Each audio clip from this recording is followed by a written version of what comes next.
Le coq chante, le jour paraît, tout s'élève dans le village planétaire. Merci d'être avec nous, mesdames et messieurs. Bienvenue à ce deuxième rendez-vous de la matinale. Nous sommes le mardi 29 octobre 2019 et j'ai la grande joie d'être réalisé, hein, on peut dire ça comme ça, par Christelle Akoussa qui est aux manettes de cette émission avec toute la bande de la confrérie du matin, avec Bonfils Ibé, avec Christian, avec bien sûr Maman Bobby, sans oublier Guigui Nono. Voilà, on a des surnoms, on a des codes comme ça pour bien démarrer. On espère que le code d'aujourd'hui c'est bonne humeur au menu, parce qu'aujourd'hui on célèbre le don de soi, la solidarité, le partage. Aujourd'hui, mesdames et messieurs, c'est le 302e jour de l'année. Nous sommes dans la 44e semaine et puis nous souhaitons une bonne fête à tous les narcisses. Vous savez, Narcisse, quand on parle de narcissisme, il paraît que Narcisse, regardait, il aimait tellement son image, il s'est regardé dans l'eau, tellement il voulait appréhender et savourer son image, il s'est noyé. Depuis, il y a cette fameuse expression, il est narcissique, mais ce n'est pas mon cas. Moi, je suis marconique. Merci d'être notre compagnie. Le monde célèbre aujourd'hui l'anniversaire de la fondation de la Croix-Rouge internationale, mesdames et messieurs. La Croix-Rouge internationale, fondée par Henri Dumont, c'était le 29 octobre 1863. C'est une institution humanitaire suisse. Voilà. C'était donc c'est un grand moment de solidarité pour le monde, hein, de voir les actions de la Croix-Rouge internationale. Aujourd'hui, c'est l'anniversaire d'un champion, l'anniversaire d'une star du ballon rond, d'un footballeur. Sylvain Gbo, le goalkeeper, le portier de l'équipe nationale de Côte d'Ivoire, célèbre un an de plus. Si vous le croisez, dites-lui que parfois il nous fait peur, mais on l'aime beaucoup et puis c'est un grand champion aussi. Voilà, joyeux anniversaire champion. Et puis aussi, il est, je le rappelle, hein, gardien de but du TP Mazembe. Ça va, Régis? Ça va très bien, Marco. Il est sapé, Régis, comme on dit en Côte d'Ivoire. Il est zango, comme on dit chez nous. Très zango. Comment ça va, Régis? Ça va très bien, Marco. Comment va le monde? Le monde va bien, en Côte d'Ivoire surtout. Mais bon, ailleurs dans le monde, c'est clopin-clopin. C'est clopin-clopin. Ouais. Alors, comment il va également notre Renaud Kevin? Il est là, tout le monde est là aujourd'hui. Hein, donc, Christelle est très contente. Super. Renaud Kevin est déjà positionné. Régis est là. Donc, il est temps pour nous, mesdames et messieurs, d'aller maintenant avec notre très cher Régis dans le cadre du Flash. C'est parti.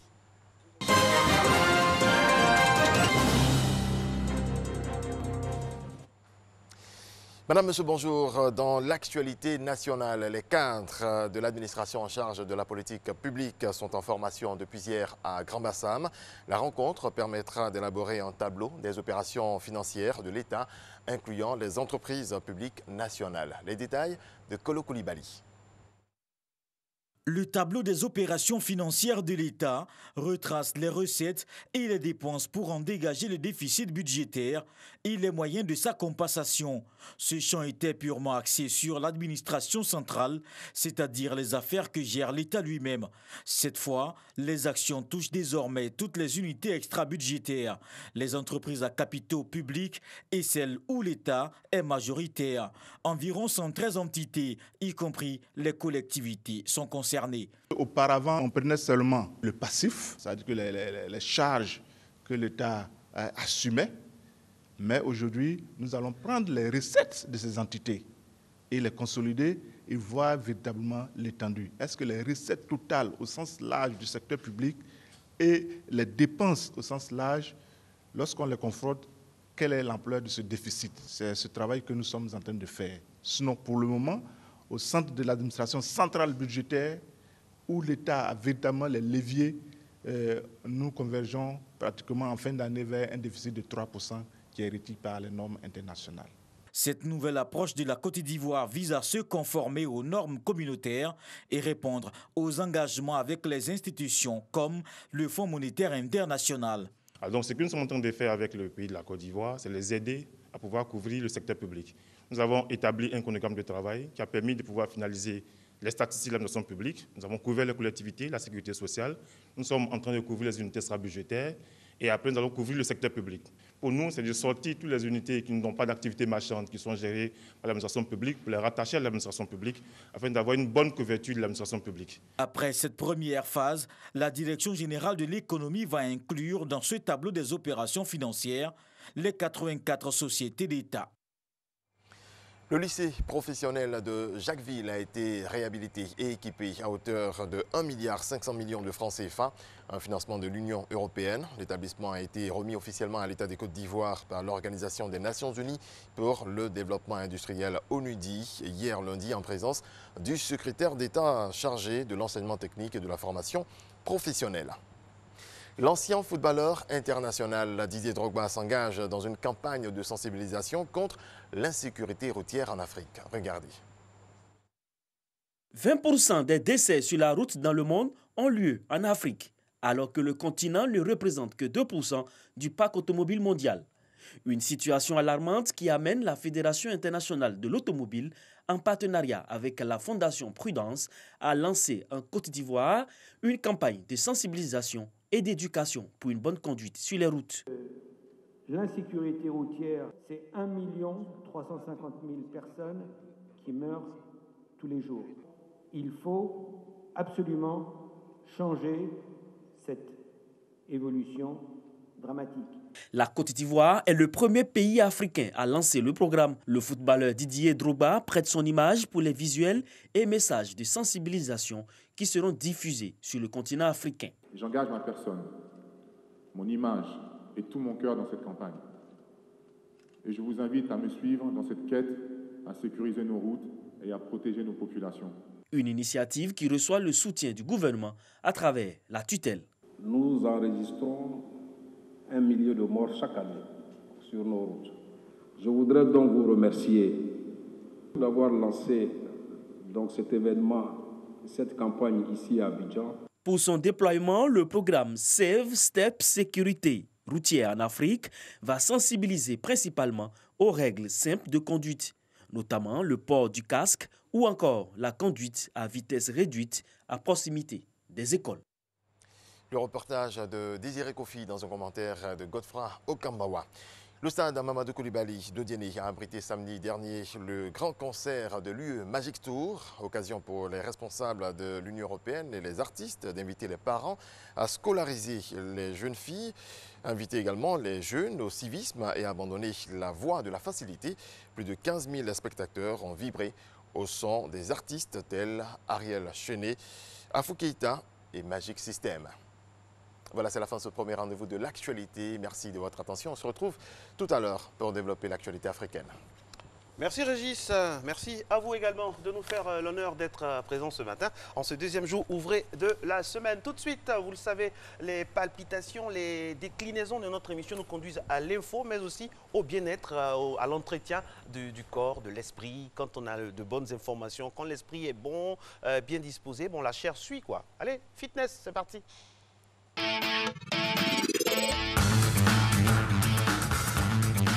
Coucou champion, je suis coach Koulibaly, ton coach. Bien dormi j'espère. Allez, c'est parti. Place à l'échauffement.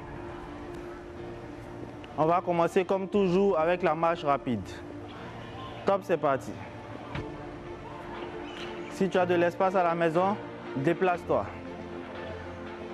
N'oublie pas de balancer les bras. Cela permettra à ton corps d'augmenter plus vite la température.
Ce deuxième exercice-là stimule moins le cœur, mais travaille plutôt les ischio-jambiers, qui sont les muscles à l'arrière de la cuisse.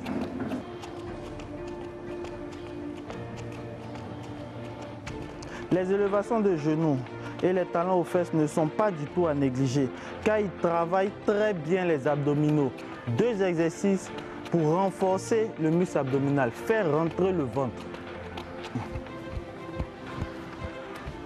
Bravo, belle séance. On passe aux étirements. Tu vas écarter les jambes, garder ton buste toujours bien droit, fléchir sur la jambe avant. La jambe arrière doit rester toujours tendue, car c'est elle qu'on est en train de tirer. Tu restes comme ça dans cette posture. 1, 2, 3, 4 et 5. Allez, on y va. Écarte un peu plus encore. Voilà, l'objectif est d'agrandir au maximum l'écart entre les 2 appuis. Le dos reste toujours bien droit, la poitrine bombée. Le regard est fixé vers l'avant. Cet exercice, ça travaille la jambe arrière.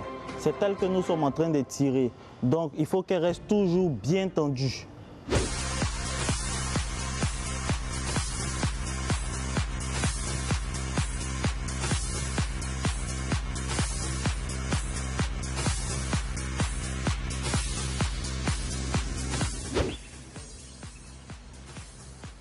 Bravo, magnifique séance. On se retrouve demain pour une nouvelle séance de sport de qualité.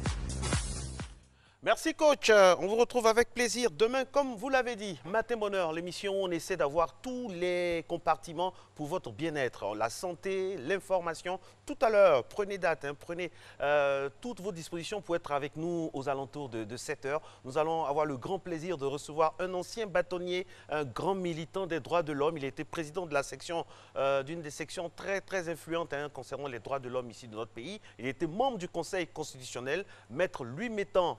Excusez du peu, sera notre invité dans le cadre du droit. Avec lui, nous parlerons bien sûr de l'état de droit. Qu'est-ce que c'est que l'état de droit? Qu'est-ce que ce terme-là recouvre? Comment l'appréhendons ici dans notre pays, la Côte d'Ivoire et dans les autres pays, dans le monde? Et puis, est-ce que nous sommes dans un état de droit? Autant de questions que notre invité compte soulever avec nous aux alentours de 7 h. N'oubliez pas que cette émission est rediffusée tous les jours à partir de 14 h 30 et aussi la rediffusion du droit les samedis en début d'après-midi sur votre chaîne préférée RTI 1. Dans quelques instants, on saura le petit déjeuner préféré de beaucoup de personnes en Côte d'Ivoire et même à l'extérieur du pays dans le cadre Histoire du petit-déj. Mais avant l'histoire du petit-déj, et si on allait parcourir un peu l'histoire des journaux? Il a lu tous les journaux pour vous, c'est son rôle chaque jour dans Matin Bonheur et c'est avec lui qu'on est maintenant. Renaud Kevin, c'est à vous.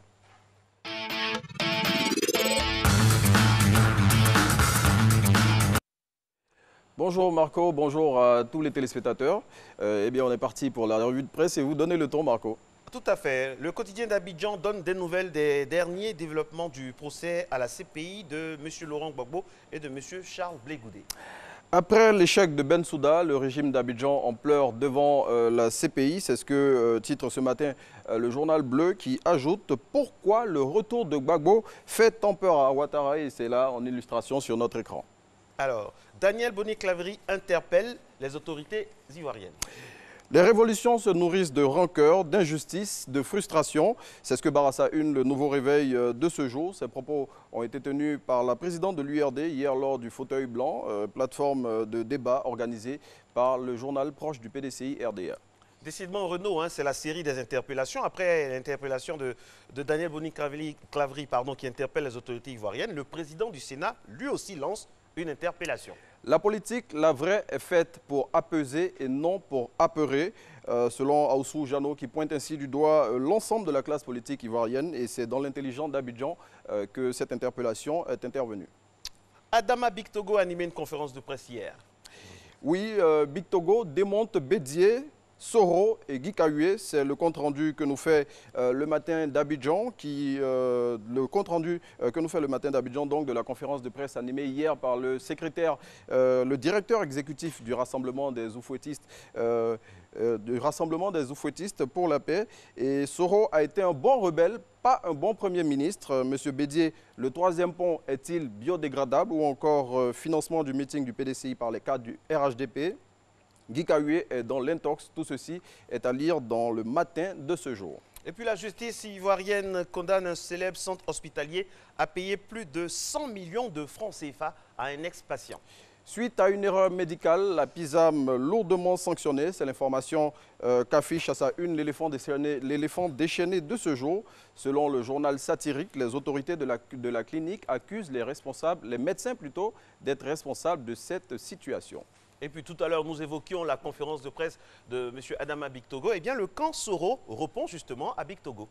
Ils veulent mener le pays dans le désordre. C'est la réponse apportée par le camp Soro au directeur exécutif du RHDP suite à la conférence de presse animée par celui-ci, conférence de presse au cours de laquelle le directeur exécutif du RHDP s'en est pris à l'ex-président de l'Assemblée nationale. Voilà, on a fait le tour pour aujourd'hui. Marco, on se retrouve demain et surtout on retrouve les téléspectateurs dès 6h10 pour une autre revue de presse. Merci Renaud. À demain, toujours avec le même plaisir. On aura donc d'autres informations par rapport aux journaux. Il y aura peut-être d'autres unes. C'est à vous de choisir. Merci d'être avec nous, mesdames et messieurs. C'est le rendez-vous de l'information. Matin Bonheur, vous le savez, c'est là où l'on s'informe. Réalisation Christelle Akoussa et toute l'équipe magnifique. Nous allons aller maintenant dans notre rubrique que vous aimez bien, que vous attendez pour manger, bien sûr. Histoire du petit-déj. On y va!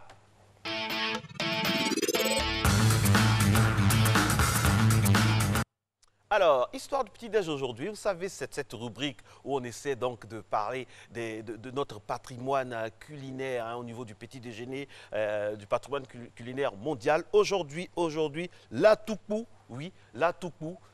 C'est un mets très important qui est à base de manioc consommé en Côte d'Ivoire dans la région des Lagunes. Vous avez certainement souvenance de ce sachet-là avec c'est doux et c'est bon au toucher. Hein. Cette variété d'atiéké qui se distingue par son caractère plus compact et sa présentation en galette souple. C'est une spécialité du peuple abouré. La toupou, c'est comme ça qu'on dit, ça se mange avec beaucoup de choses. Hein. Ça peut se manger avec du poisson, avec un peu de tout et c'est très bon le matin dans certaines régions de Côte d'Ivoire, surtout les régions lagunaires. C'est très bon pour commencer la journée. Merci d'être avec nous pour commencer la journée également. On a l'information digitale avec notre très cher invité qui nous fait l'honneur de sa présence, M. Assi Meksan, qu'on retrouve après son premier passage la semaine dernière. Assi Meksan, il est ingénieur en statistique et intelligence artificielle. Avec lui, nous allons parler du thème suivant, comment vivre avec des agents intelligents, AI. Bonjour, M. Assi. Bonjour, monsieur. C'est quoi les agents intelligents? Les agents intelligents, ce sont toutes les entités, ça peut être des robots, ça peut être des logiciels qui permettent de prendre des décisions, quelquefois pour nous, quelquefois pour le bien de la société, mais en général, ce sont des entités logicielles ou bien physiques. Ok. Ce sera dans quelques instants les explications, mais juste avant, le jingle digital.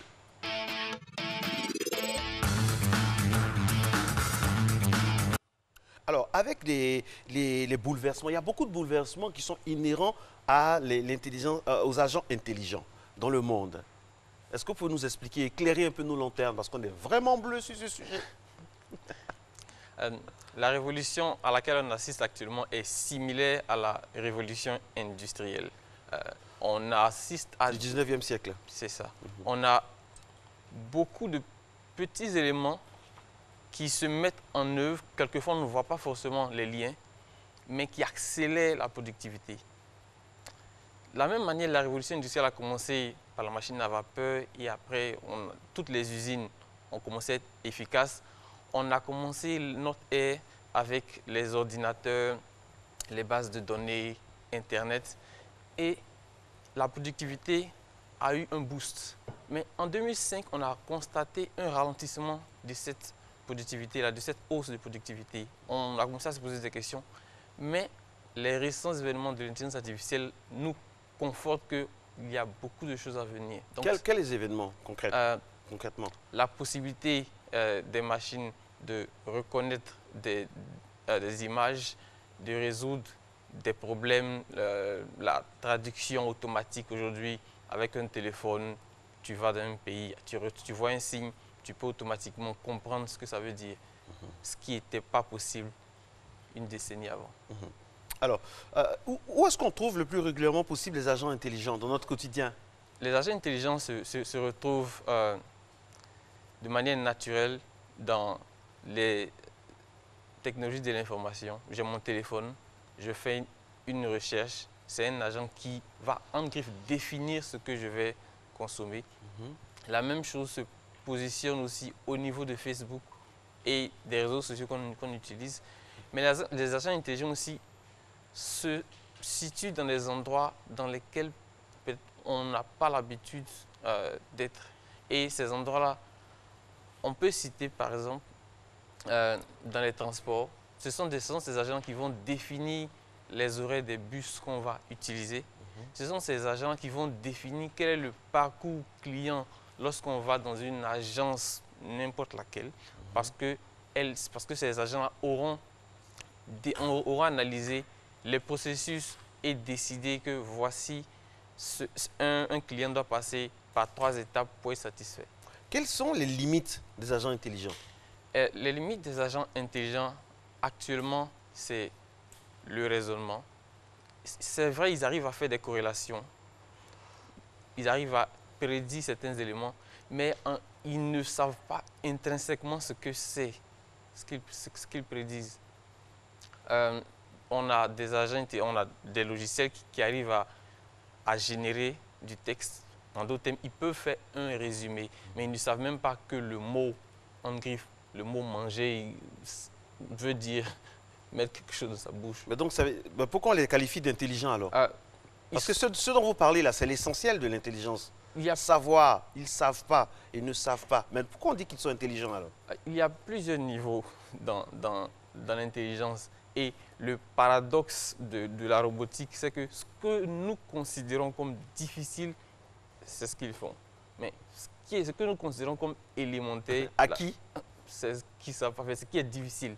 Et le problème n'est pas forcément à leur niveau, c'est parce que nous n'avons pas trouvé la manière de pouvoir leur... Donc c'est nous qui ne sommes pas assez intelligents pour eux, c'est ça? C'est ce que vous voulez dire? Je ne dirais pas assez intelligents pour eux, mais nous n'arrivons pas à traduire notre intelligence en code actuellement. Alors, qu'est-ce que, par exemple, l'intelligence artificielle ou les agents intelligents peuvent apporter à un pays comme la Côte d'Ivoire qui veut, par exemple, transformer ses produits de rente, café, cacao, tout ça? Ça, c'est quelque chose de très important. Oui, quelque chose de très important. Comment on peut appréhender, comment nos autorités peuvent-elles appréhender les agents intelligents afin de nous doter vraiment de structures qui puissent vraiment transformer convenablement nos produits de première nécessité?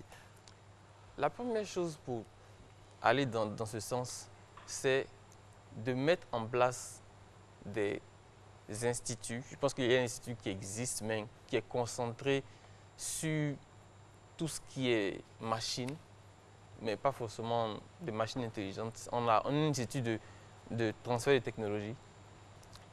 Il y a des méthodes qui existent et il y a des jeunes entrepreneurs qui sont dans ce domaine déjà, qui utilisent des drones pour trouver les endroits dans des plantations où on a besoin de plus d'engrais, on a besoin de plus d'arrosage. Ce sont des solutions qui existent mais qui doivent être renforcées. Ça, c'est dans le cas de l'agriculture. On a des éléments dans le cas de la santé, pour la surveillance épidémiologique. C'est plus facile pour l'État du Côte d'Ivoire de reconnaître une pathologie lorsque la personne va à l'hôpital. La personne, malheureusement, peut décéder. On peut savoir que c'est un cas d'Ebola. Mais lorsque la personne ne va pas à l'hôpital, on peut utiliser ce qu'on appelle l'autopsie verbale. Et l'intelligence artificielle peut permettre de déduire quelle est la maladie la plus probable qui a causé en griffe le décès de cette personne pour pouvoir surveiller et détecter très tôt ces éléments-là. Donc ce sont deux domaines, par exemple, où l'intelligence artificielle peut avoir son mot à dire. Alors maintenant, dites-nous, quel est le pays aujourd'hui qui est le summum en utilisation des agents intelligents? On voit directement les États-Unis. Et pourtant? Mais l'exemple, les pays qui sont les plus disciplinés dans ce domaine.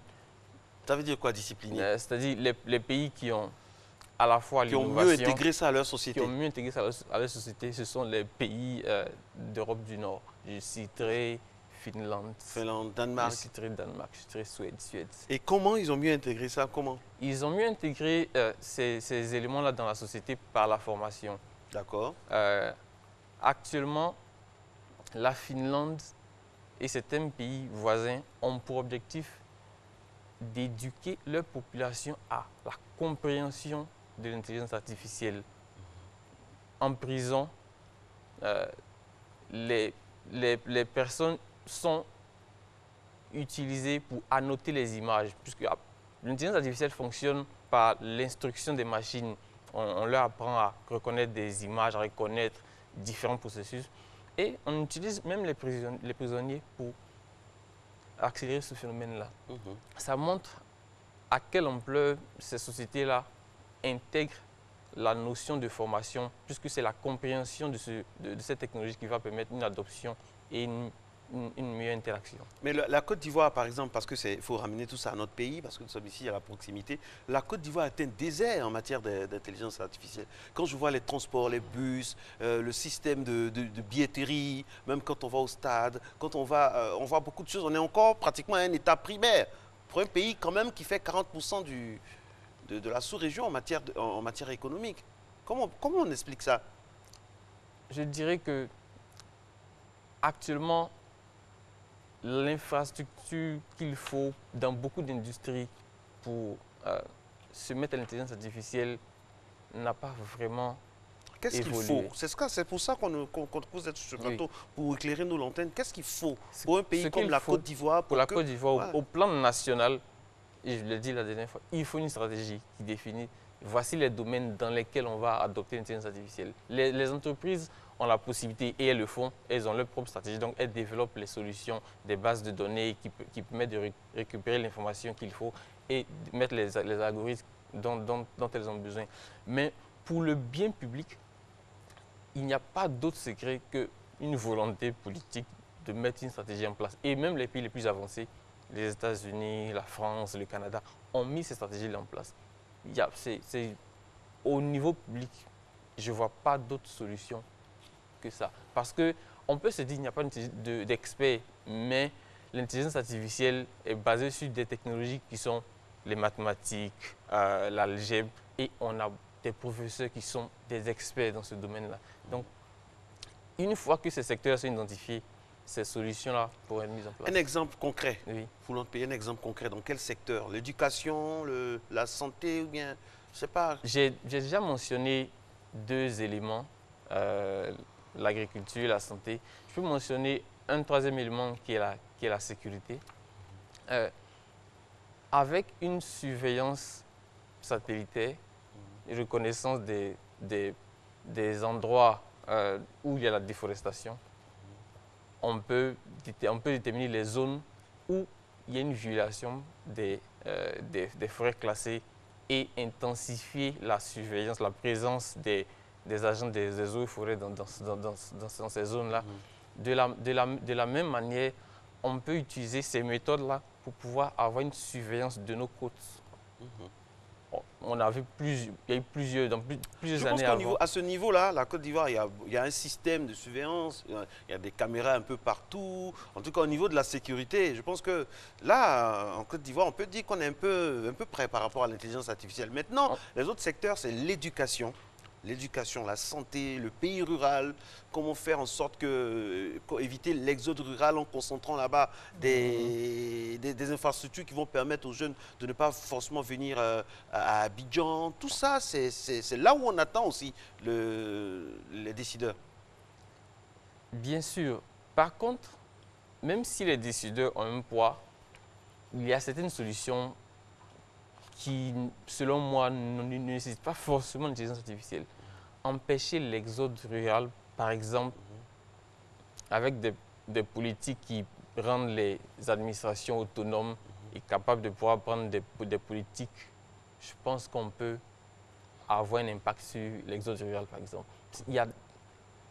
On ne doit pas forcément tout mettre à l'intelligence artificielle, mais il y a des choses pratiques qu'on peut faire. Et lorsque ces choses pratiques-là sont effectuées, on prend l'intelligence artificielle pour pouvoir...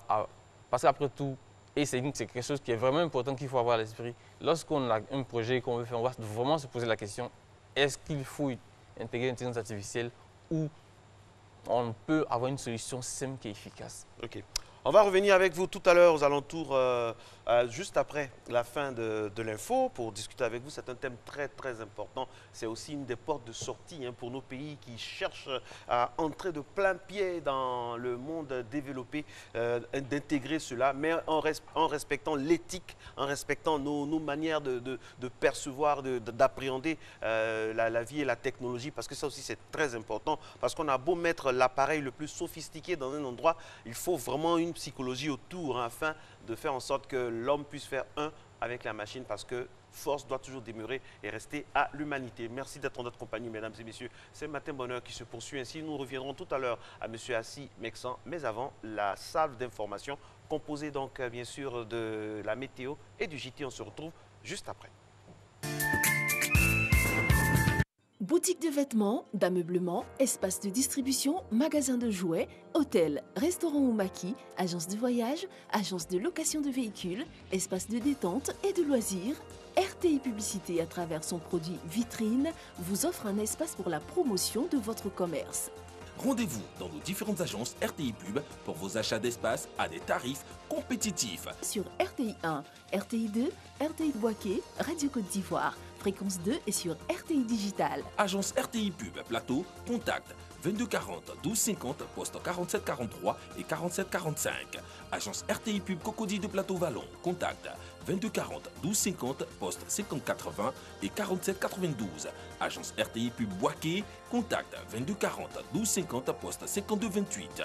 RTI Publicité, la régie proche des annonceurs.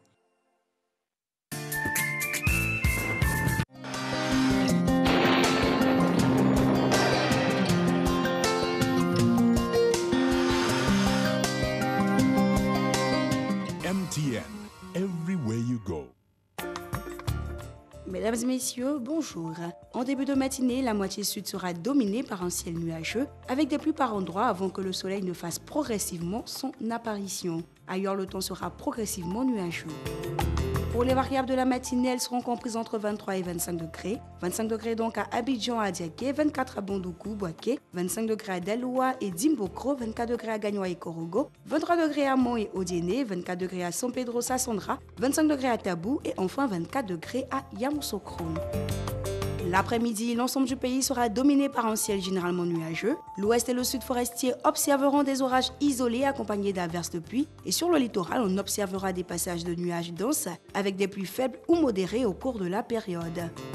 Pour les températures de l'après-midi, 30 degrés s'affichera à Abidjan, à Diaké et Bondoukou, 31 degrés à Boaké, 33 à Daloa et Dimbokro, 32 degrés à Gagnoa et Korogo, 30 degrés à Mont, 32 degrés à Odiéné, 29 degrés à San Pedro, Sassandra et Tabou et enfin 32 degrés à Yamoussoukro. Merci de votre fidélité à ce point du temps. Très belle journée à toutes et à tous.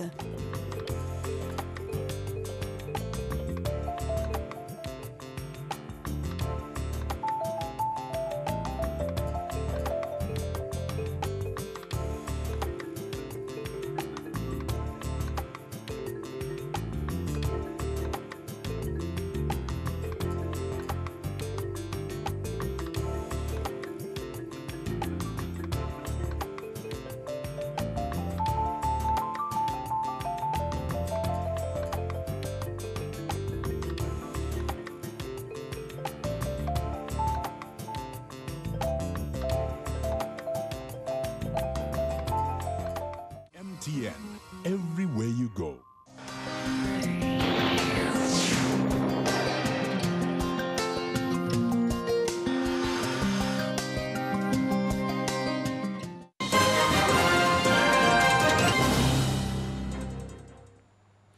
Madame, Monsieur, voici le point de l'actualité africaine. En Guinée, des centaines de ressortissants de l'Afrique de l'Ouest ont été interpellés ces derniers jours par les autorités qui dénoncent les infiltrations de corps étrangers.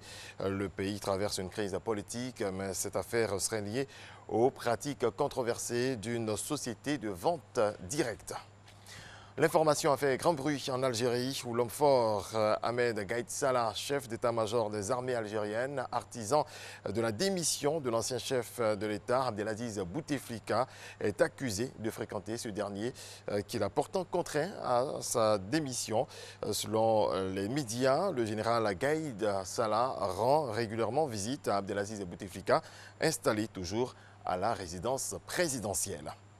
Au Sénégal, l'État met en place un fonds pour la réhabilitation des sites miniers. Regardez.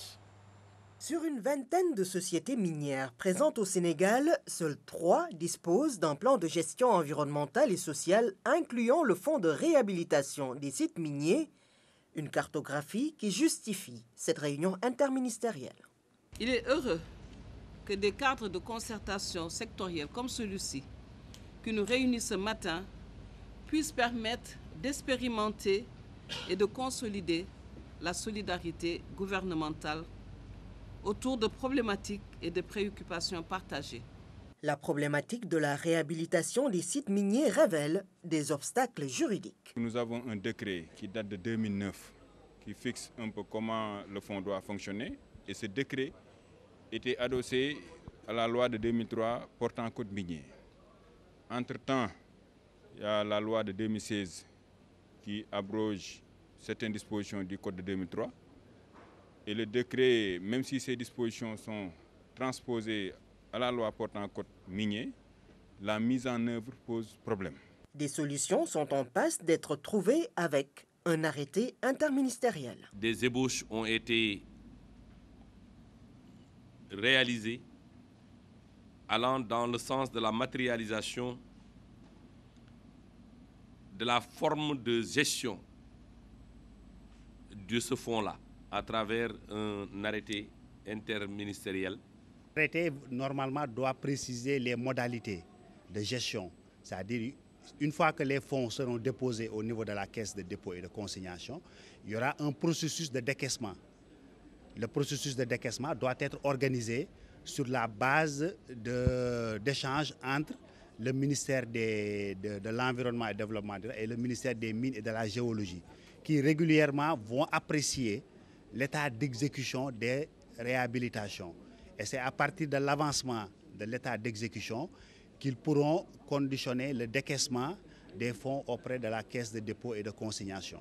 Sur les procédures relatives au fonds de réhabilitation des sites miniers, des concertations sont menées par les départements de l'environnement et des mines, selon une approche participative et inclusive. Les autorités sud-africaines ont annoncé qu'elles avaient imposé des restrictions d'eau dans les principales villes du pays pour éviter le redoutable jour zéro lorsque l'eau cesse de couler du robinet. Plusieurs zones du centre et du nord du pays ont été privées d'eau ces derniers jours alors que l'Afrique du Sud est en proie à une vague de chaleur. Au Bénin, le clignotant est considéré comme une futilité. C'est la main qui indique la direction ou qui permet de forcer le passage. Regardez. Loin d'être un objet d'ornement, les clignotants sont des indicateurs de direction. Mais force est de constater qu'en pleine circulation, les motocyclistes utilisent plutôt leurs membres pour signaler aux usagers le changement de direction. L'usager qui est derrière vous, souvent, il ne suit pas vos clignotants. Même quand le clignotant, vous l'allumez même à 5 mètres avant votre changement de direction, il ne suit pas. Mais dès que vous faites la main, ça lui donne l'intention que vous voulez changer de direction. Tu vas à gauche. Hein? Si tu as fait la main à gauche, celui qui est derrière toi là, il doit savoir que tu veux passer cet endroit. C'est pourquoi on fait ça. Parce que les clignotants ne travaillent pas. Des fois, il y a des clignotants qui travaillent bien, hein, et les gens vont te croire encore. Donc, pour changer le raison, il faut faire encore la main, plus avec le clignotant. Malgré que tu indiques la direction que tu veux suivre, ils sont derrière toi, ils voient, mais ils ne respectent pas. C'est-à-dire, ils vont voir, c'est-à-dire, ils sont conscients que tu es en train de clignoter, mais et pourtant, ils ne vont pas, n'est-ce pas, suivre ce que tu es en train d'indiquer. Et pourtant, ils ont été conçus pour un objectif bien précis. Les clignotants sont des équipements obligatoires puisqu'on doit faire usage chaque fois qu'on veut effectuer une manœuvre. Par exemple, quand on veut dépasser, après avoir dépassé, quand on veut surtout changer de direction. Leur rôle est très important dans la circulation et le non-usage peut engendrer des conséquences néfastes. Celui qui vient, ne sachant pas qu'on veut tourner et on tourne sans mettre le clignotant, ça trompe et ça amène beaucoup d'accidents. C'est un grand risque de tourner, de changer de direction sans avoir mis ce feu indicateur de changement de direction. Ce comportement à risque est à proscrire en circulation. Une exigence du code de la route que les usagers sont donc conviés à respecter. Du football, c'est parti pour la Coupe du Monde U17 Brésil 2019 avec une question qui, pour succéder à l'Angleterre, la bataille pour le titre a été lancée samedi et engage 24 prétendants, parmi lesquels 4 équipes africaines. Et début réussi pour les représentants du continent en dehors du Cameroun qui a perdu hier. L'Angola, le Nigeria et le Sénégal ont remporté leur premier match. Voilà qui marque la fin de ce point de l'actualité. Merci de votre attention. On se retrouve tout à l'heure à 7 h pour développer l'actualité internationale. Merci Régis. On félicite, on encourage nos représentants à ce championnat du monde de moins de 17 ans. C'est certifié qu'ils sont moins de 17 ans. Bon, tout va bien. C'est certifié. Ou bien on va avoir recours à l'intelligence artificielle pour dater ça. Voilà, peut-être, justement. Okay. Maintenant, votre reportage sur les clignotants. Mais vous avez vu le monsieur qui... Il fait un coupé-décalé sur la route pour adresser le clignotant. Ça, il force le passage. Là, c'est la réalité. Le clignotant, ça sert à... C'est très important. Beaucoup, en pleine route comme ça, vont à droite, vont à gauche sans clignotant. Et c'est à la base de nombreux accidents. Il faut faire très attention, qu'on soit à Cotonou, Porto Novo, Abidjan, Dakar ou Ouagadougou. Merci Régis. Merci. On vous retrouve dans quelques minutes seulement pour le 7 h, c'est ça? Justement, 7 h. Cette fois, ce sera l'actualité internationale. Nous parlions avec M. Mexan de l'intelligence artificielle. S'il y a un endroit, s'il y a un domaine où l'intelligence artificielle a vraiment beaucoup à faire, beaucoup à jouer, c'est bien dans le domaine de la pédagogie. C'est la raison pour laquelle l'enfance en difficulté est très, très aidée par rapport aux cours. Par exemple, les enfants qui ont des difficultés dans les écoles sont très aidés par l'intelligence artificielle. Oui. En effet, on peut voir l'intelligence artificielle pour détecter les enfants qui sont dyslexiques, qui ont des difficultés d'apprentissage. Il y a d'autres difficultés, mais en général, la dyslexie est un des éléments sur lesquels les pédagogues mettent l'accent. Donc, on pourra détecter ces difficultés et puis proposer des programmes qui sont adaptés. L'une des méthodes aussi qui existe et qui a fait ses preuves, c'est la possibilité de mettre en relation certains étudiants pour qu'ils puissent travailler plus effectivement en groupe. En fonction des différents types d'apprentissage, des différents profils de ces étudiants-là, des groupes sont générés automatiquement qui ont des bonnes chances de conduire à des résultats probants dans lesquels on va s'évertuer à mettre différents profils qui peuvent contribuer à produire des résultats de qualité. Un autre exemple, c'est la possibilité de déterminer les différents types d'apprentissage. Il y a des personnes qui ont de fortes mémoires, il y a des personnes qui ont en général qui ont la possibilité de voir l'idée générale rapidement. Et ces personnes ont des besoins qui sont différents. La possibilité de leur donner un apprentissage qui est adapté, c'est ce qui est fait actuellement en Chine. Et aussi un autre domaine, c'est la communication. Là même, c'est le sanctuaire même de l'intelligence artificielle au niveau de la communication. Quand vous dites communication... La communication dans son ensemble, ou que ce soit dans une entreprise de communication, par exemple les médias, tout ça, l'intelligence artificielle bat son plein, on peut dire ça comme ça. Oui.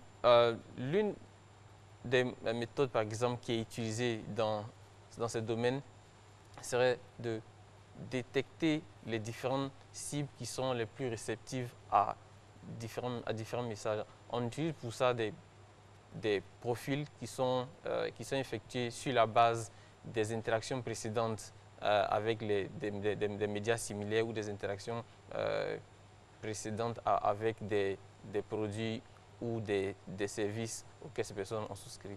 C'est l'une des méthodes qui est utilisée. L'idée, c'est de détecter quel type de message la personne pourrait accepter et puis lui envoyer ce genre de message-là. Et puis, quand on préparait l'émission, j'ai eu un coup de cœur. Il y a des églises, il y a des mosquées qui utilisent l'intelligence artificielle par rapport au fait de répertorier les membres, à leur envoyer des notifications, à leur envoyer des messages, à leur envoyer des coupures. C'est vraiment très organisé, hein. Le monde religieux est en train de tomber amoureux résolument de l'intelligence artificielle. Quel est le côté de l'intelligence artificielle? Non, mais par exemple, il y a des églises, par exemple, notamment au Canada, des églises locales qui, par exemple, quand vous arrivez, il y a une machine qui vous donne un numéro avec un questionnaire, vous mettez là-dedans où vous habitez, il y a une autre machine qui vous indique où vous pouvez vous asseoir, le nombre de places qui restent dans l'église. Ça, c'est concret, ça, ou bien? Oui, oui. De cette même manière, on peut, de manière automatique, allouer des personnes qui seront en griffe des guides, voilà, en fonction des différents emplacements de ces personnes, pour juste à minimiser les temps de déplacement de ces personnes. On aura à regrouper différentes personnes qui sont les plus semblables. Et puis, ça peut être aussi utilisé pour pouvoir déterminer les moyens de recueillir plus intelligemment les dîmes, puisqu'en fonction de différentes occupations, peut avoir différents programmes. Il y a des personnes qui sont payées peut-être par semaine. Donc, avec ces informations, on peut optimiser ces recueils de fonds. La question qui revient souvent chez nos téléspectateurs, chez ceux qui nous suivent, quelle est la limite où on ne respecte plus l'humanité dans le volet de l'intelligence artificielle? Est-ce qu'il y a un seuil où on se dit, bon, là, on ne peut pas aller là-bas, ou bien on peut aller partout, tout est possible? Non, tout n'est pas possible. Voilà. Et des limites doivent être fixées. Mais force est de constater que dans les débuts, les chercheurs, dans le souci de faire avancer les algorithmes, prenaient les données qu'ils avaient à disposition. C'est dans ce cas-là que les chercheurs ont pris des données qui étaient disponibles sur Internet, se disant que la disponibilité était le gage de la possibilité. Qu'est-ce qu'on peut dire à un jeune, à un enfant de 15 ans, à un jeune de 15 ans qui vraiment va avoir son premier smartphone? Qu'est-ce qu'on peut lui dire par rapport au danger? Parce qu'il peut en avoir aussi, au danger de l'intelligence artificielle. Jusqu'où il peut aller? Qu'est-ce qu'il ne doit pas faire? Qu'est-ce qu'il ne doit pas tenter? Ou bien, je sais pas.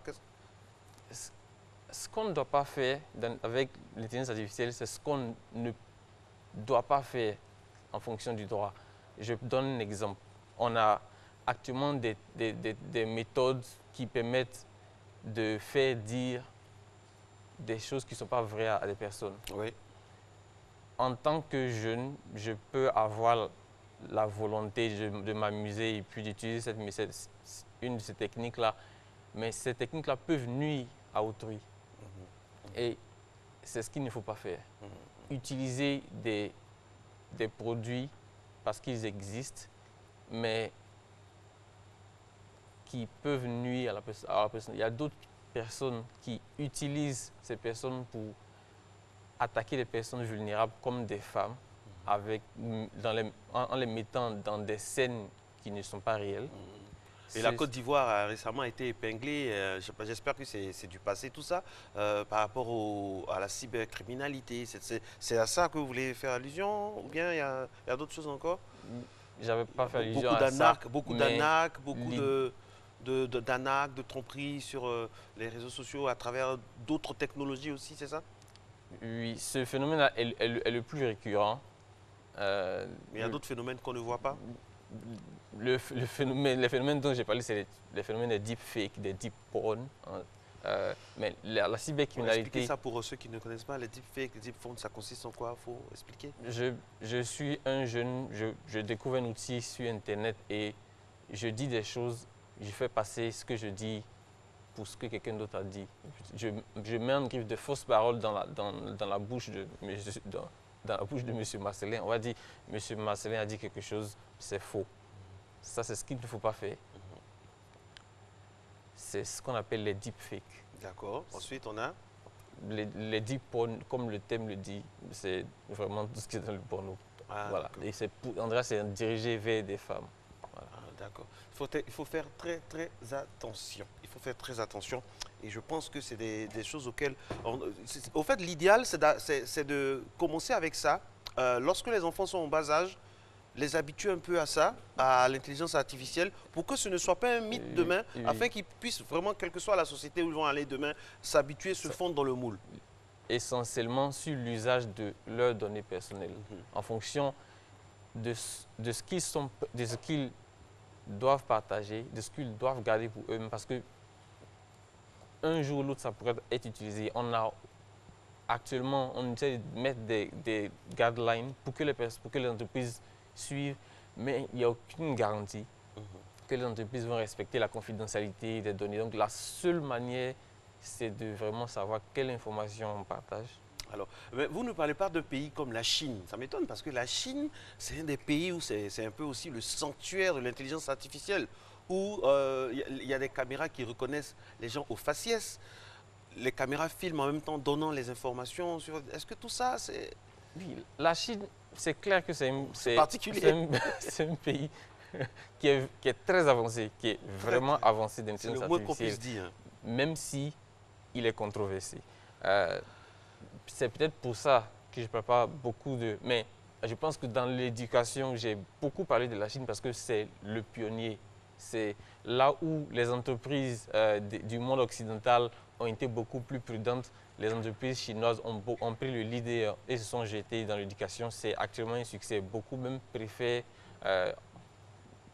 donner l'éducation par des programmes d'intelligence artificielle que par des programmes classiques. C'est vraiment un succès là-bas. Donc c'est pour ça que, en général, je mentionne ces succès-là. Mais au-delà de ça, toutes les reconnaissances faciales sont un peu critiquées du fait de la valeur éthique, du fait de leur programme de crédit social qui a tendance à lier la personnalité, toute la vie d'une personne en fonction de ce qu'elle commet comme faute.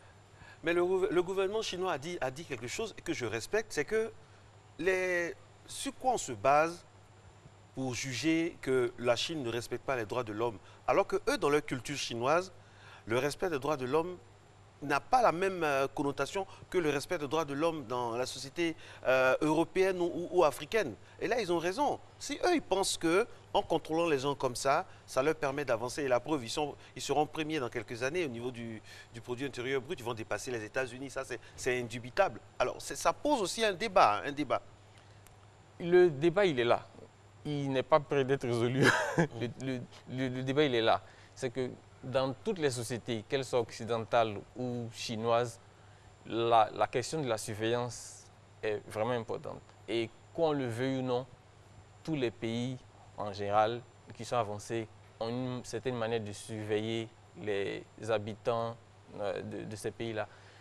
C'est pour ça que ça reste controversé. Je ne prends pas de position dessus parce que chaque pays a ses lois, mais ça reste quand même controversé. Merci beaucoup à vous, M. Assi Meksan. Je rappelle que vous êtes ingénieur en statistique et intelligence artificielle. Avec vous, c'était comment vivre avec des agents intelligents. L'intelligence artificielle s'impose à nous chaque jour à travers plusieurs secteurs. On sent ça, quel que soit le pays où on est. Ça peut être dans un pays sous-développé, mais dans un secteur privé où c'est développé ou dans... vraiment à foison dans les pays dits développés où ça se vit sous plusieurs déclinaisons. Merci à vous, mesdames et messieurs, d'être en notre compagnie. Il est 6h48. N'oubliez pas qu'aux alentours de 7h, nous serons en compagnie de notre invité de droit de ce mardi 29 octobre 2019. C'est Maître Louis Mettan, ancien bâtonnier, qui sera avec nous pour parler de l'état de droit. Rediffusion à 14h30 et aussi le samedi en milieu d'après-midi sur RTI 1. Il est 6h48, Christelle Akoussa. Nous allons aller maintenant essayer d'entrer en liaison avec nos amis de la radio pour les matins d'Isaac.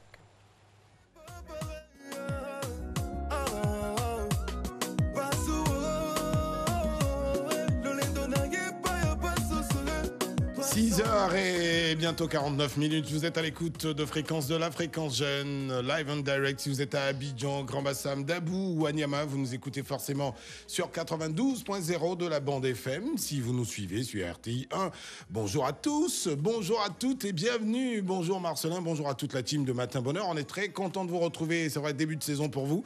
Nous, on est là quand même depuis un sacré bout de temps. Bonjour Tia. Salut Isaac, salut à tous et à toutes. Bah oui. Un plaisir d'être là tous les matins. Oui, depuis un petit moment. Hein. Oui, nous, depuis un petit moment. On a commencé depuis un moment, mais toujours au taquet, toujours de bonne humeur le matin. Ça. Depuis le 16 septembre, pour être précis. On est présent. Abbé Kikina toujours présente pour le bonheur de l'auditrice, surtout des tias.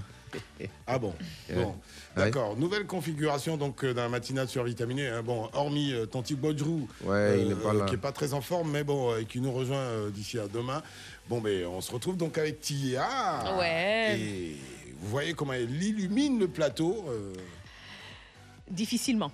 À partir de 6h du matin, difficilement. Mais en tout cas, je le fais toujours avec beaucoup de joie, beaucoup de bonne humeur. Non, arrête, les gens vont croire que... Je suis super contente d'être là tous les matins sur Fréquence 2. Raison supplémentaire pour notre Bibi Ray qui a un seul objectif cette saison.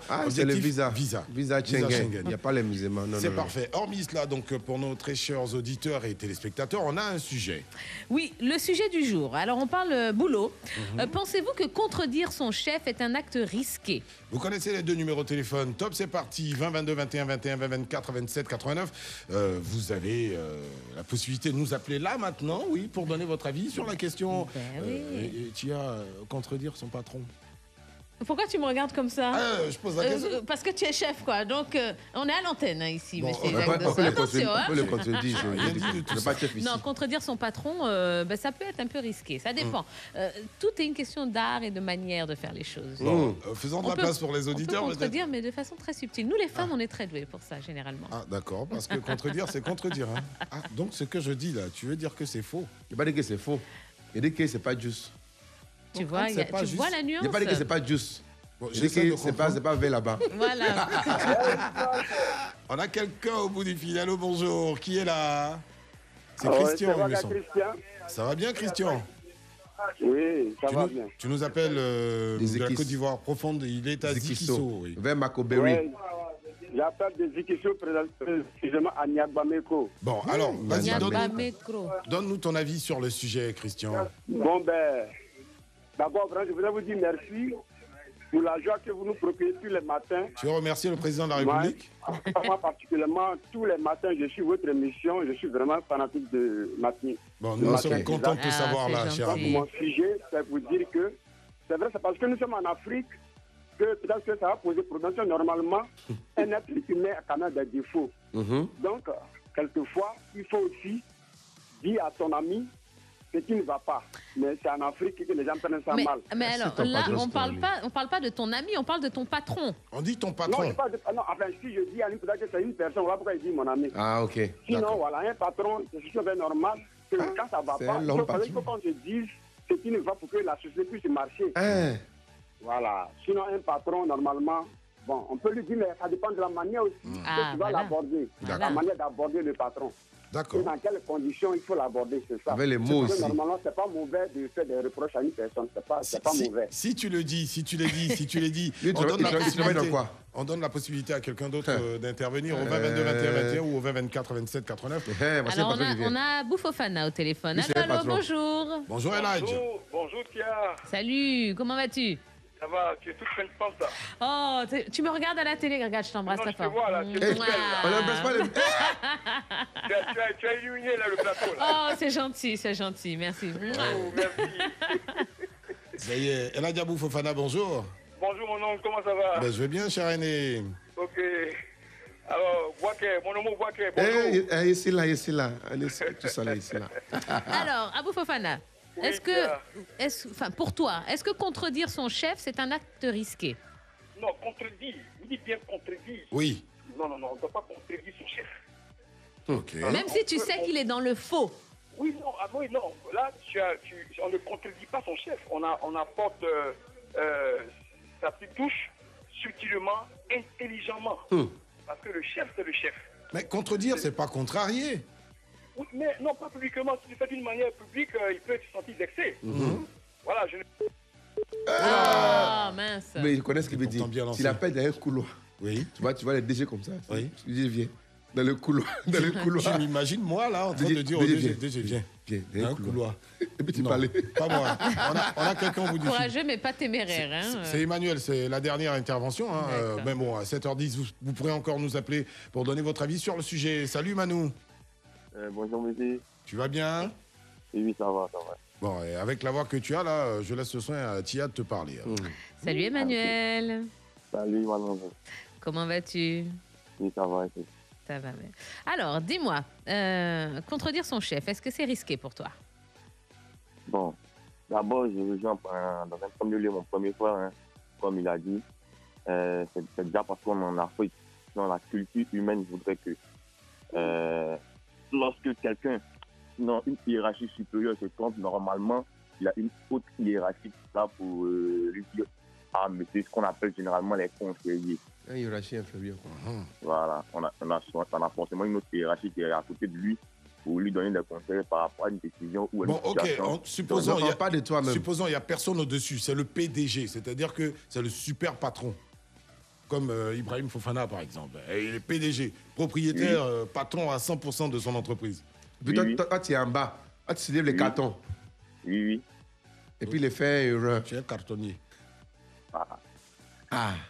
Là, maintenant, il peut y accélérer, comme je vous dis, vu qu'on en Afrique, sinon, c'est pas mauvais d'aborder une personne et son patron, du moins, pour lui dire, ah, avec les bonnes paroles et la bonne addition des paroles, voilà, pour dire, ah, monsieur, nous sommes dans la même société, voilà, vous avez une décision, voilà. Mais voilà ce que je pense. Pas que c'est faux, mais voilà ce que je pense de l'idée que vous avez donnée. Voilà. Bon, écoute, c'est ton avis, on respecte cet avis-là. Amis téléspectateurs, vous pouvez donc prendre part au débat, hein, donc nous appeler dès 7h10 au 20 22 21 21 ou au 20 24 27 89 ou encore. Ou alors sur notre page Facebook en tapant tout simplement Fréquence 2 en majuscule. Bon, hormis cela, Française n'est pas François arrive à 7h40. Ouais, de belles expressions. Paul aussi arrive juste après et puis un beau contenu pour vous accompagner jusqu'à 9h. 8h10. Et puis c'est tout, on va décrypter un sujet qui vous intéresse. Donc rendez-vous sur 92.0 de la bande FM. Marcelin, c'est toujours un plaisir de partager ce moment en votre compagnie. On se donne rendez-vous mardi prochain, amis téléspectateurs. Marcelin, oui, toute l'équipe de Matin Bonheur, on leur fait un bye-bye. Allez, bye-bye à tous. Et puis, nous, on est encore là hein, jusqu'à 9h. Donne-moi les bisous. Donne-moi les bisous, là. Et mon pâturage, il est où?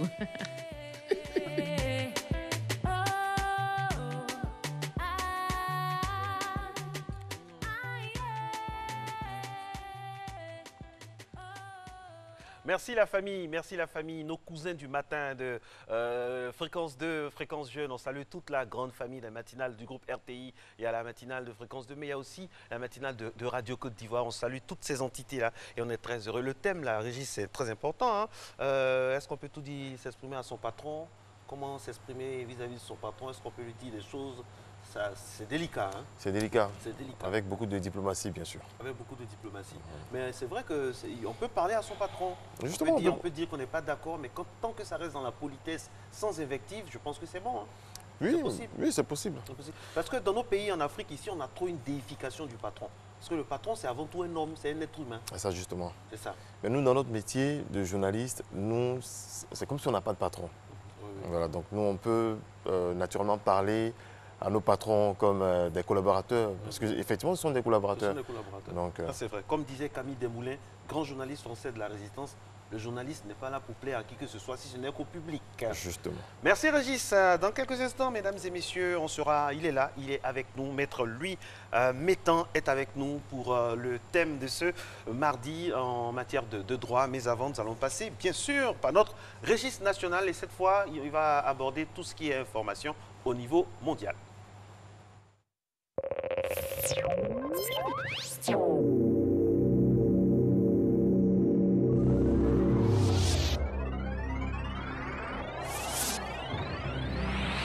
Vivez de belles émotions avec la RTI et profitez de l'offre spéciale Rentrée audiovisuelle 2020 avec des remises allant jusqu'à 30% sur tous les produits publicitaires du groupe RTI. RTI 1, RTI 2, Fréquence 2, Radio Côte d'Ivoire, RTI Boaké et tous nos supports digitaux jusqu'au 5 janvier 2020. Annonceurs, agences de communication, ne manquez pas cette opportunité exceptionnelle d'accroître votre visibilité et celle de vos clients. Contactez vite RTI Publicité au 22 40 12 65. RTI Publicité, la régie proche des annonceurs. C'est la rentrée des classes. Sur la RTI, tente de gagner l'un des millions de francs CFA cash mis en jeu. On va vite. Cadeau. KDO par SMS au 98 114. Et tente de gagner 50 000 et 100 000 francs CFA chaque jour. 500 000 francs par semaine. 1 million de francs par mois. On va vite. Cadeau. KDO par SMS au 98 114. Pour vivre une entrée des classes inoubliable.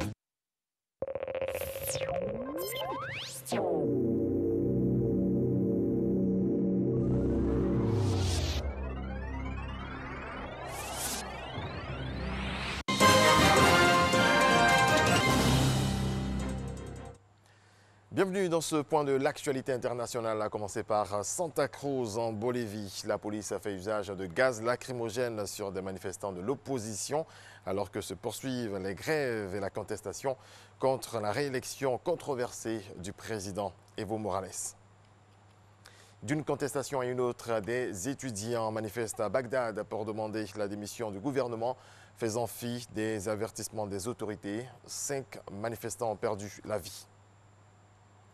Pour la première fois, une femme à la tête de la mairie de Bogota, la capitale colombienne. Elle se nomme Claudia Lopez. Elle est lesbienne et symbolise la lutte contre la corruption dans le pays.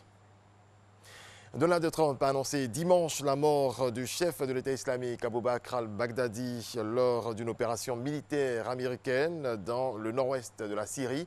Retour donc sur l'ascension et le déclin du califat de l'EI. Le groupe État islamique existe sous différents noms depuis plus de 15 ans. Son origine remonte à 2003 lorsque la coalition menée par les États-Unis envahit l'Irak et chasse Saddam Hussein du pouvoir. En 2014, l'organisation djihadiste prend le monde par surprise. Les djihadistes, opérant sous le nom d'État islamique en Irak et au Levant, proclament un califat dirigé par Abu Bakr al-Baghdadi sur un territoire à cheval sur la Syrie et l'Irak. Le groupe se rebaptise État islamique. Des attaques spectaculaires contre ses ennemis proclamés, proches et lointains, ainsi que la mise en scène de l'horreur, deviennent la marque de fabrique des djihadistes. À son apogée, le califat, d'une superficie comparable à celle de la Grande-Bretagne, a 2 capitales, Raqqa en Syrie, Mossoul en Irak. En 2014, une coalition internationale dirigée par les États-Unis lance une contre-offensive en Irak, puis en Syrie. De 2014 à 2017, le territoire contrôlé par le groupe EI se réduit considérablement. En décembre 2017, les autorités irakiennes proclament la victoire sur l'EI après avoir repris Mossoul en juillet de la même année. En Syrie, en octobre 2017, les djihadistes perdent Raqqa, qui passe sous contrôle des forces démocratiques syriennes, l'alliance arabo-kurde soutenue par la coalition internationale. Ce sont ces mêmes FDS qui ont mené début 2019 dans l'est de la Syrie la bataille finale contre le groupe État islamique, entraînant sa chute en mars 2019. Direction les Pays-Bas, Rotterdam pour être précis. Les chômeurs en fin de droit doivent travailler 8 heures par semaine pour la ville, notamment comme nettoyeurs de rue pour recevoir l'équivalent néerlandais du revenu de solidarité active. Suivez. José commence sa journée de travail. Une fois par semaine, ce chômeur néerlandais en fin de droit nettoie bénévolement les rues de Rotterdam. Avant, je ne faisais rien, j'étais tout seul chez moi.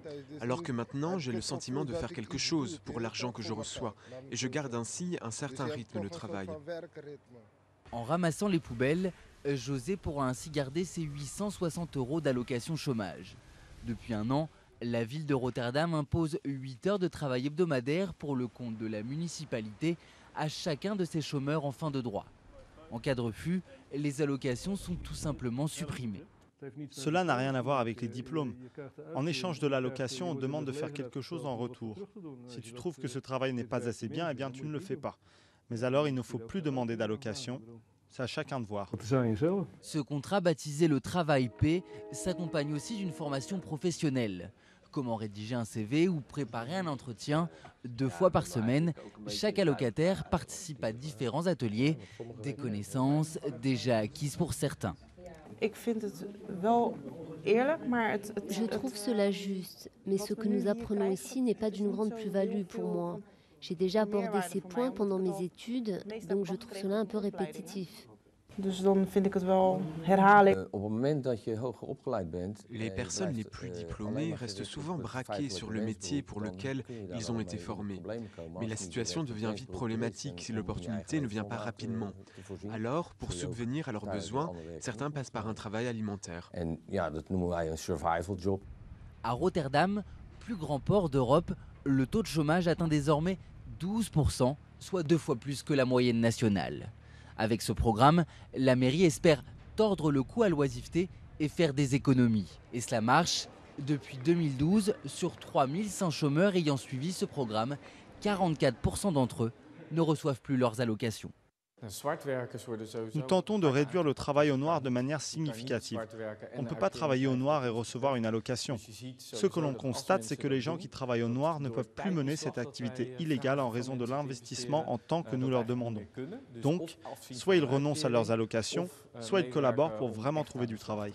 Mais ce programme a ses limites. En 2012, seuls 18% des chômeurs ayant nettoyé les rues de Rotterdam ont retrouvé un emploi stable. Voilà, c'est la fin de ce coup d'œil sur l'actualité internationale. Merci à toutes et à tous de votre attention. Merci à vous, Régis. Et on vous retrouve demain toujours avec le même plaisir et vraiment toujours avec la même mise. Très très bonne mise. J'ai bien aimé le gilet aujourd'hui. Merci. Merci beaucoup. Il est 7h passé, mesdames et messieurs, de 6 minutes normalement. On est très heureux d'être en votre compagnie pour ce deuxième rendez-vous de la semaine. Aujourd'hui, en droit, nous recevons Maître Louis Métan, ancien bâtonnier militant des droits de l'homme, président de la section ivoirienne d'Amnesty International de 1996 à 2001, puis de 2003 à 2009. Il est membre du Conseil constitutionnel qu'il quitte à la fin d'un mandat pour regagner le barreau qui lui confie donc de siéger dans la commission paritaire de la Cour d'appel d'Abidjan. C'est une personnalité dans le monde des avocats de notre pays. C'est l'un des avocats les plus brillants de sa génération et nous avons un grand plaisir donc à profiter, nous abreuver à la source de son savoir inépuisable ce matin dans le cadre du droit. On se retrouve juste après ça.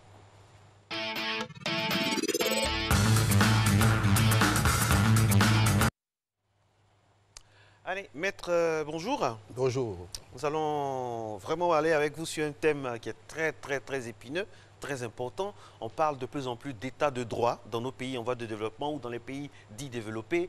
L'état de droit. Mais avant même d'en arriver à la question sur l'état de droit, avant-hier, la semaine passée, en tout cas quand on préparait l'émission, je fais un peu un panorama des édifices. On dit que la justice est le troisième pouvoir, c'est cela.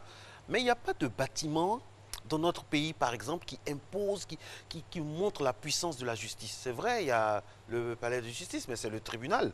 La Cour suprême, qui est le summum de la justice, n'est pas représentée au niveau des infrastructures. Est-ce un signe? Est-ce un signe par rapport au sujet que nous abordons aujourd'hui? Peut-être parce que ce que nous souhaitons, c'est qu'il y ait des signes représentatifs de la force de la justice dans un pays, et particulièrement en Côte d'Ivoire, où nous avons une Cour suprême qui doit être bien représentée par un édifice qui fasse pâlir les jalousies des autres pouvoirs de l'État. Nous avions espéré qu'avec le transfert de la capitale à Yamoussoukro, on nous réserve une place de choix pour que lorsque quelqu'un se retrouve devant une bâtisse comme celle de la Cour suprême future, j'espère que ce sera ainsi, il puisse dire « Ah, la justice, c'est un grand monument, la justice mérite d'être vécue de cette manière-là. » Ok, on va revenir maintenant au corps du sujet, au corpus basique de ce qui nous reçoit, qui nous rassemble ce matin, l'état de droit. Avant d'arriver à l'espère, nous allons aller prendre les avis dans la rue, l'homme lambda, l'ivoirien lambda, qu'est-ce qu'il pense de l'état de droit? C'est quoi pour lui? On y va.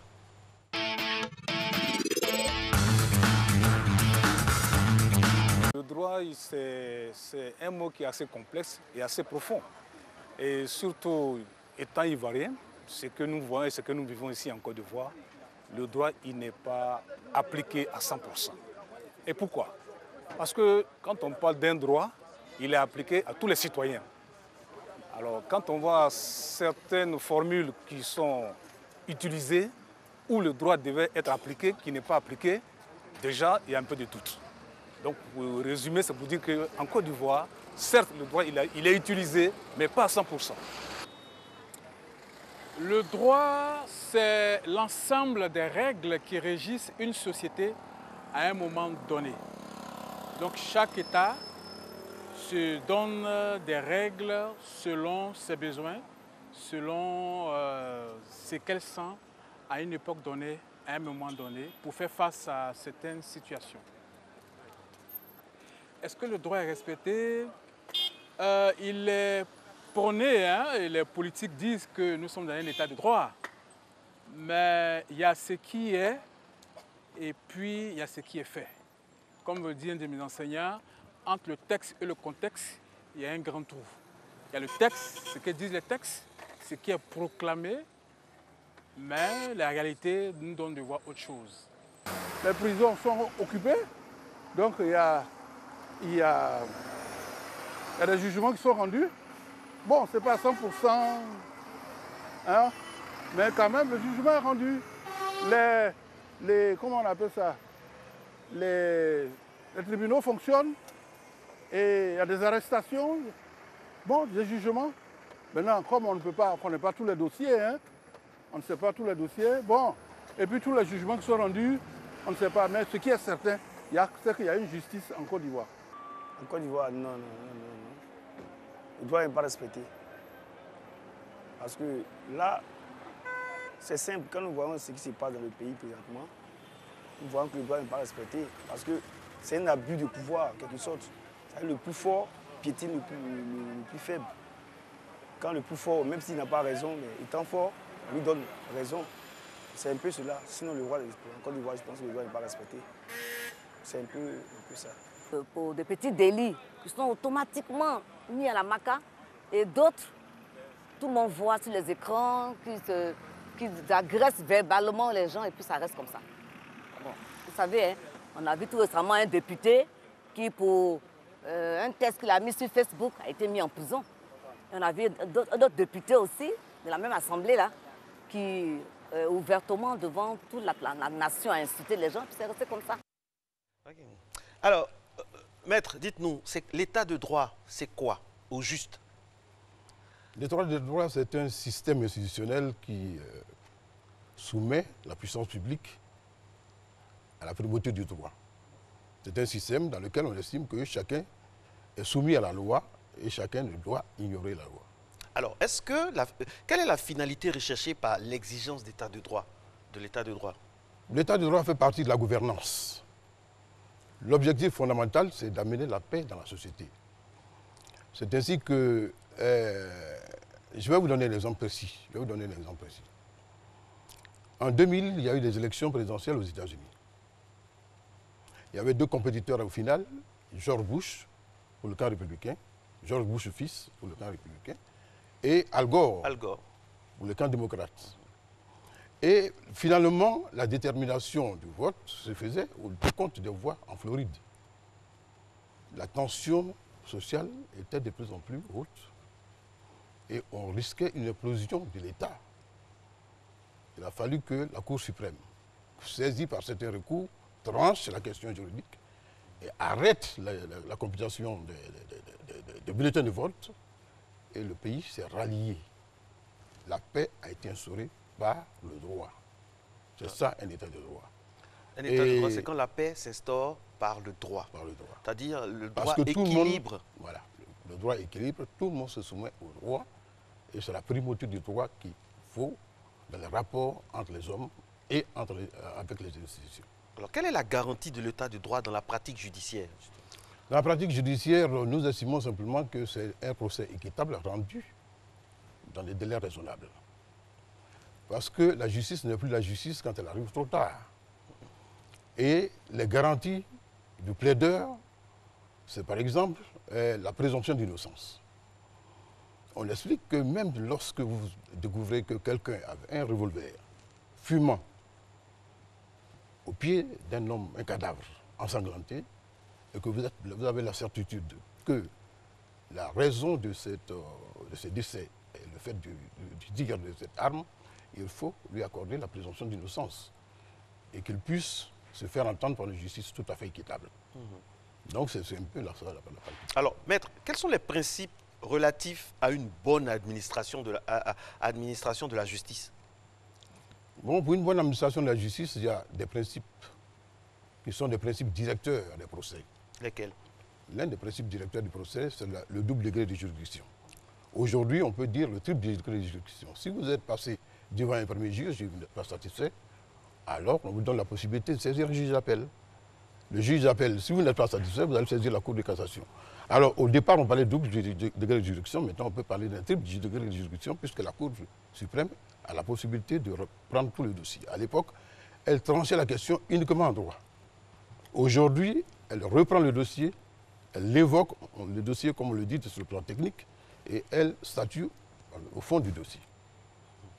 En plus, en dehors de cela, en dehors du double degré de juridiction, il y a la publicité des débats. La justice se fait transparente. Elle accueille tout le monde, les portes sont ouvertes et les débats se font en présence de tout le monde. Tout à l'heure, il y a une personne dans le micro-rue que nous avons réalisé qui disait un député a fait un texte, il a été incriminé, un autre...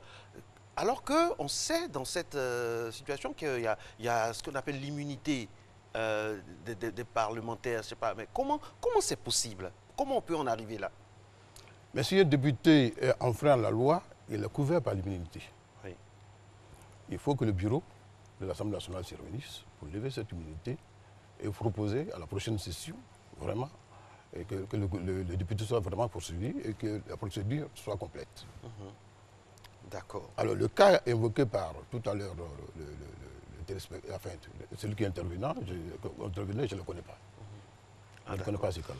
Alors, l'un des piliers de l'état de droit, c'est l'indépendance du pouvoir judiciaire.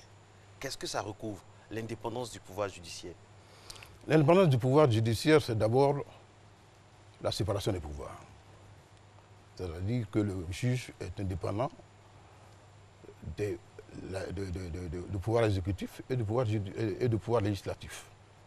C'est ainsi que dans la loi de 2000, la Constitution de 2000, le constituant a pris la peine de dire que le pouvoir judiciaire existe, alors que jusque-là c'était l'autorité judiciaire, dit que le pouvoir judiciaire existe et le pouvoir judiciaire est indépendant du pouvoir législatif et du pouvoir exécutif. Et dans la Constitution de 2016, il a dit que le pouvoir judiciaire est indépendant. À partir de cet instant, on peut rechercher dans les différentes dispositions de la Constitution quels sont les éléments qui permettent de dire que le pouvoir judiciaire est indépendant. Alors parmi ces éléments-là, on voit l'inamovibilité du juge. C'est-à-dire que le juge ne peut pas être affecté contre son gré. Un juge ne peut pas être affecté contre son gré. Ça, c'est l'inamovibilité du juge. Est-ce que c'est la réalité? Dans la réalité, on les affecte. On les affecte. Je suppose qu'on doit prendre leur avis avant de les affecter. Mais maintenant, si on ne prend pas leur avis avant de les affecter, c'est à eux de se plaindre. Alors, est-ce qu'on peut parler un peu du fondement, justement, de l'autorité du juge? Vous savez, c'est parce que les gens avaient besoin de la justice qui se sont mis pour la première fois en société. Absolument. Donc c'est la première institution de la République en réalité. C'est la première institution de la République. Et le juge est d'autant plus fort que ces décisions sont assorties. Est-ce que nos juges sont forts en Côte d'Ivoire, selon vous? Est-ce qu'ils sont forts? Vous qui les côtoyez au quotidien, qui les affrontez, entre guillemets, au quotidien en tant qu'avocat, est-ce que nos juges sont forts, avec F majuscule, dans notre pays? Les juges, on peut considérer que, par la panoplie des textes qui existent en leur faveur, ils peuvent être forts. Mais ça dépend de l'esprit des juges lui-même. Ils peuvent être forts. Ils peuvent être forts, ça dépend de l'esprit lui-même. Ils ne sont pas toujours forts, évidemment. Maître Isorni disait que lorsque la justice juge le politique, elle n'est jamais juste. Quel que soit le pays, quel que soit le siècle. Justement, l'état de droit parfois se vérifie à l'aune du comportement de l'appareil judiciaire face aux politiques. Ça, c'est un vieux débat. D'ailleurs, je rappelle que vous sortez un livre qui est très, très évocateur, Les grands procès de la République sous l'ère Houphouët-Boigny, un livre très intéressant que je recommande à tous ceux qui sont férus d'histoire et de justice, soit dit en passant. Alors, comment gérer ça au quotidien par rapport à la politique? Le politicien qui voit d'un mauvais œil, qui peut voir d'un mauvais œil que la justice soit trop indépendante. La preuve, on n'a même pas de bâtiment qui consacre la grandeur de la justice. Comment ça se fait au quotidien? Est-ce que ce n'est pas un frein lourd à ce que l'état de droit soit vraiment une réalité? Comme je le disais, lorsque la justice s'est amenée à connaître des questions fondamentales qui concernent la politique, on a le sentiment que l'exécutif a tendance aussi à se faire entendre au sein de la justice. C'est vrai que l'exécutif a, pour lui, le procureur de la République. Et le procureur de la République, en quelque sorte, porte la voix de la société. Le procureur de la République, il est aux ordres ou il n'est pas aux ordres? Parce que c'est en Côte d'Ivoire, en ce qui concerne la Côte d'Ivoire. Oui, le système pas judiciaire. seulement en Côte d'Ivoire. Le procureur de la République est aux ordres. Le procureur de la République est aux ordres. Il a le droit de dire ce que l'administration lui fait savoir. Donc le procureur de la République est aux ordres. Mais ce n'est pas ça qui détermine l'indépendance du juge ou non.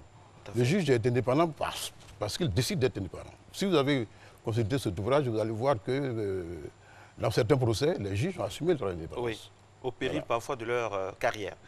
Merci d'être avec nous. Ce n'est pas encore fini, mesdames et messieurs. On va revenir à Maître Louis Mettant dans quelques instants pour poursuivre ce débat très intéressant. Mais avant, il y a juste un témoignage à vous proposer. J'ai travaillé pendant 2 ans chez un monsieur. Et ce monsieur s'est foutu de moi. Il dit, moi, je n'ai pas l'argent, je ne suis rien, il n'est rien, je suis pauvre fille. Moi, j'ai quel argent pour avoir un avocat? Lui, il a son avocat, il s'en fout. Et il a eu à verser de l'eau de javel sur moi, tout ça là. En tout cas, beaucoup de choses qui se sont passées. Il n'a pas payé, même salaire, ce qu'il me donnait comme salaire là, même, ça ne vaut même pas la peine. Il faisait en tout cas, il nous insultait pour finir même à faire des injures. Il était devant ses clients, il nous insultait, il nous menaçait. Donc c'est dans ça, il nous a renvoyés. Moi aussi, il est convoqué à l'inspection du travail. Il a porté plainte. Il a dit que lui, il a envoyé son avocat, on a causé, il a expliqué à son avocat il va aller le voir pour qu'il paie mes droits. Il dit que lui, il est en train de mener enquête contre moi. Quelle enquête? Il cherche, il ne voit pas. En tout cas, vraiment, il s'est découragé parce qu'ils savent que nous sommes pauvres. Ils vont faire de nous ce qu'ils veulent. En tout cas, vraiment, je suis désolée. Ça fait pitié, quoi. Alors, ça pose un problème, si j'ai bien entendu, ça pose un problème entre guillemets, des petites gens qui n'ont pas la chance de gagner des procès. Surtout dans nos pays en voie de développement. C'est vraiment récurrent. Quand on n'a pas de moyens, est-ce que la justice s'occupe de nous? C'est ça aussi. Oui, mais parce que la dame, elle parle de ne pas avoir d'un avocat, si j'ai bien compris. Elle n'a pas eu d'avocat, l'adversaire avait un avocat, donc comme ils avaient les moyens, ils ont pu gagner le procès. Ce n'est pas comme ça que ça se passe. Quand vous n'avez pas un avocat, vous pouvez vous adresser au ministère de la Justice. Vous allez bénéficier d'une assistance judiciaire. Beaucoup ne savent pas ça, malheureusement. Voilà, c'est ça. C'est-à-dire que vous vous adressez au ministère de la Justice, il y a une commission qui siège et qui vous affecte un avocat. Ce qu'on appelle les commis d'office. Voilà, ils sont commis d'office. Le bâtonnier de l'ordre des avocats va choisir un avocat qui va vous suivre. Et tous vos actes seront gratuits. Donc ça existe, c'est-à-dire qu'on prévoit un système pour prendre en charge les personnes qui sont en état de nécessité, mais qui ont droit à la justice comme les autres. Maître Mettant, est-ce que nous sommes dans un état de droit en Côte d'Ivoire? Nous sommes en progrès. Nous sommes en progrès. On ne peut pas dire que nous sommes dans un état de droit tout à fait comme l'exemple que je vous ai donné sur les États-Unis. Mais je pense que nous sommes... Est-ce que les juges, les avocats sont épanouis dans notre pays? Moi, j'estime que je suis épanoui. Mais évidemment, je connais quand même de grandes déceptions. Vous pouvez bien le dire, vous êtes libéral. Non, mais je connais aussi de grandes déceptions. Parce que de toute façon, même si je suis épanoui, je regarde le cheminement de la justice dans mon pays. C'est pour ça que je fais cette étude. Je regarde le cheminement de la justice. J'ai des cas de déception, comme j'ai des cas de joie. Et des éléments qui me permettent d'espérer que la justice va s'affiner de plus en plus. On dit que les avocats, les juges en Côte d'Ivoire sont très bons, sont parmi les meilleurs d'Afrique. Mais le problème, ils commencent à se gâter, entre guillemets, quand la politique se frotte à eux. C'est vrai? Non, mais vous savez, dans le contrat social, Jean-Jacques Rousseau nous apprend que le fort n'est jamais le fameux contrat social. Ah oui. Le fort n'est jamais le maître tant qu'il ne change pas son droit, tant qu'il ne change pas son autorité en droit. Et l'obéissance en devoir. C'est-à-dire que c'est pour cela qu'on dit que l'exécutif cherche toujours à pénétrer la sphère judiciaire lorsqu'un procès l'intéresse. Et pourquoi c'est si facile que parmi vous, dans les membres de la sphère judiciaire, d'autres prêtent le flanc et flirtent avec l'exécutif à outrance, pour parler comme certains? Vous dites à outrance, je ne sais pas si c'est vraiment à outrance, mais ce que je sais, c'est qu'il y a des pesanteurs. Il y a des pesanteurs politiques, parfois, dans la justice, et ça existe un peu dans tous les pays. Mais il faut que les juges s'assument. Et il y a des juges qui se sont assumés parfois, au péril de leur carrière, mais il faut qu'ils s'assument. Et c'est possible. C'est pour cela que j'ai fait cette étude pour montrer que c'est possible pour un juge de s'affranchir et de dire oui, je rends la décision. D'autant plus que la loi dit que le juge n'est soumis qu'à l'autorité de la loi. Le juge n'est soumis qu'à l'autorité de la loi. Et c'est à lui que revient de garantir les libertés essentielles. Vous dites que l'état de droit est en progrès en Côte d'Ivoire. Si vous deviez noter ça sur 10, vous, militant ardu des droits de l'homme, qu'est-ce que vous auriez dit? Non, je ne vais pas le chiffrer. Je vais pas le chiffrer. Ce que je vais dire, c'est que je vais vous donner des... Vous parlez de progrès constant ou progrès alternatif? Je parle de progrès. Constant ou alternatif? Avec quelques ricochets. Donc alternatif, sur courant alternatif. Ce que je veux dire simplement, c'est que, vous savez, par exemple, quand on dit que le juge est garant des libertés individuelles, les décisions prises par l'administration sont soumises parfois au juge parce que certains justiciables sont mécontents de ces décisions. Et le juge les annule. Et il est arrivé que le juge pénètre des sphères qui étaient totalement violables. Je prends par exemple le cas, en matière immobilière, les titres fonciers. À l'époque, on ne pouvait pas attaquer les titres fonciers. Mais à un moment déterminé, le juge administratif a dit, mais après tout, le certificat de propriété foncière est un acte administratif. On doit pouvoir le déférer devant nous et on doit pouvoir censurer un acte irrégulier. Et c'est comme ça qu'on protège les citoyens. Mais comme ils ne le savent pas, nous n'avons pas le système, nous n'avons pas développé la communication au niveau de la justice pour que les gens sachent ce que le juge fait et ce que font les avocats et tous les auxiliaires de la justice. C'est pour ça que, bon, vous voyez, aux États-Unis, dans chaque film, on trouve un intermède pour un passage à la justice. Tout à fait. C'est comme ça que la justice, petit à petit, a pénétré le cœur et que les Américains s'en remettent aux juges lorsqu'il y a une situation particulièrement difficile. Je vous disais tout à l'heure que la Cour suprême a tranché et le pays s'est rallié. Merci beaucoup. Et puis moi, j'ai une pensée pour les juges israéliens qui sont parmi les plus indépendants au monde. En Israël, vraiment, un juge a une puissance insoupçonnée. Je ne sais pas si ça arrivera un jour dans notre pays. En tout cas, c'est le mot qu'on puisse souhaiter. Non, mais ce qu'il faut souhaiter, c'est que... Terminer. Vous savez le pouvoir judiciaire, il est puissant. Je vous disais tantôt que c'est pour recevoir. Je vous disais tantôt que c'est pour recevoir la justice que les hommes se sont mis en société. Mais au-delà de ça, on dit que le juge est inamovible. Ce que nous souhaitons, c'est que le juge soit totalement indépendant par sa progression même. Que la Cour, par exemple, que le Conseil supérieur de la magistrature soit l'affaire de ce juge. Robert Badinter disait, quand on l'a nommé au Conseil constitutionnel, il a dit au président de la République, vous m'avez nommé, j'ai envers vous un devoir d'ingratitude. Oui.